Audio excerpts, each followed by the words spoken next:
Hello, welcome back to Rafael Cooking Style. Look what we have got today. Seafood. So we got a seafood sauce to top one pasta. We're gonna start this very easy recipe while saute some onion, half an onion I got here, and garlic, and I add a little bit of paellero mix. This is paella mix to the pan and saute together with the onion and the garlic. Yeah, we just slightly saute, not burn it, avoid burning it, and just slow it down until it get caramelized, the onion. Yeah, and just like that. We're gonna speed this process a little bit up. I'm gonna wait here and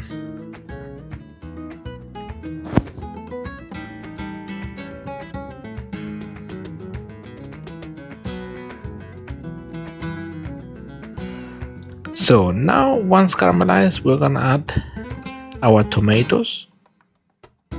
Yeah, this is a passata tomato. We're gonna fry it together with the onion and the garlic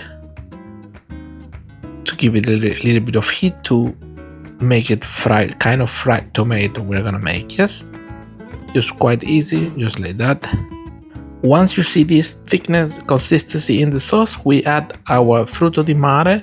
This is our seafood. This one package I got from the supermarket. Unfortunately, I got no other choices around here. And we're gonna mix it all together a few minutes until it gets cooked. Then you check a little bit of salt, a little bit of pepper. And of course, if you like, you can add a little bit of pepperoncino or spicy chili. Yeah, you see, I'm adding a little bit of salt.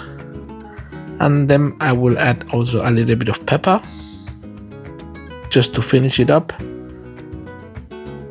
just like that.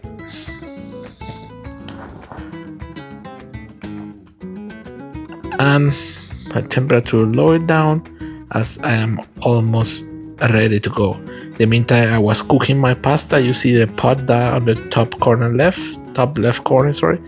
You see my pasta was already cooking there. We are done, and then we are gonna just finalize it with slices of red pepper and fresh fresh parsley and chop. Yeah, this is just the last ingredient we are gonna add just to finish it up. Yeah, you see, we got the consistency. Our seafood is cooked, and we want that our red bell peppers, they still keep crunchy. Yeah, and well, just like that, we are just ready to top our pasta. The pasta you like, you can of course cook your pasta and add it to the sauce and then serve it like this. But this time, because my daughter she doesn't want to mix it, so I cooked the pasta separately and I didn't mix it together with the pasta, with the sauce. So just like that, top it with your pasta with the sauce. Add a little fresh parsley, salt, pepper if you want to, and just like that. So I hope you like it. You can make this easy recipe at home, and I wish you a very nice weekend. So take care and have a nice day.